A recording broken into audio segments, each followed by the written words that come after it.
હાલો આજે હું તમને દેખાડું અમારી દુકાનનો રવિવાર. સવારે નાઈ ધોઈને તૈયાર થઈને થોડો બાબલા જેવો બનીને આવી ગયો દુકાન. અચ્છા.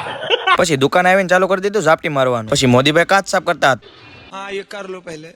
પછી આવી ગયો બીજી દુકાને આ કાચબો સાફ કરતો હતો અને આ ટેબલ સાફ કરતો હતો. જે કોઈને કોન્ટેક્ટ કરવો હોય મેસેજ કરી દો ચેતન. બે સાલે.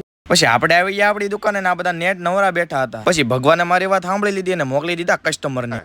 પછી કસ્ટમર પતાવી નીકળી જો ધૂમ ગાડીમાં બપોરા કરવા. પછી બપોરા કરીને આવી ગયો ને પછી આવી ગયા આપણા વેપારી સેમ્પલ લઈને. વેપારી સેમ્પલમાં અઢળક કલેક્શન લાવ્યા હતા અને પછી ગોતીને લઈ લીધા આપણા સેમ્પલ અને વેપારીના સેમ્પલ લઈ લીધા અને પછી આવી ગયો માલ. તો અમે એક બાજુ માલ ગોઠવતા હતા અને એક બાજુ મોદીભાઈ કસ્ટમર સંભાળતા હતા. અને પછી આજના આવી ગયા આપણા પ્રીમિયમ કસ્ટમર જે લઈ ગયા પૂરી 18 જોડી. લ્યો તમે સાંભળી લો થોડાક અમારા વખાણ. તમારી દુકાનના કપડા તમને ના તમારી દુકાનનું કાપડ સારું છે, તમારી વેરાયટી સારી. પછી ગ્રાહક વયા જા અને 18 જોડીનું બધું બિલ બનાવ્યું હતું આ ભાઈ જેનું નામ છે યોગી. બિલ બનાવીને ભાઈ તો થોડાક હવામાં આવી જાય કે હું થોડો વ્લોગમાં આવું. પછી યોગી ભાઈ મોટું બિલ બનાવ્યું હતું એટલે શેઠે મંગાવી લીધો થોડોક નાસ્તો. પછી કઈ ગ્રાહકનો ઓરો જોરો નહોતો એટલે આપણે ચાલુ કરી દીધી ઇન્ડિયા અને સાઉથ આફ્રિકાની મેચ. તો આ રીતે જાય છે કપડાની દુકાનનો રવિવાર. બાકી મળવી હવે નવા વ્લોગમાં.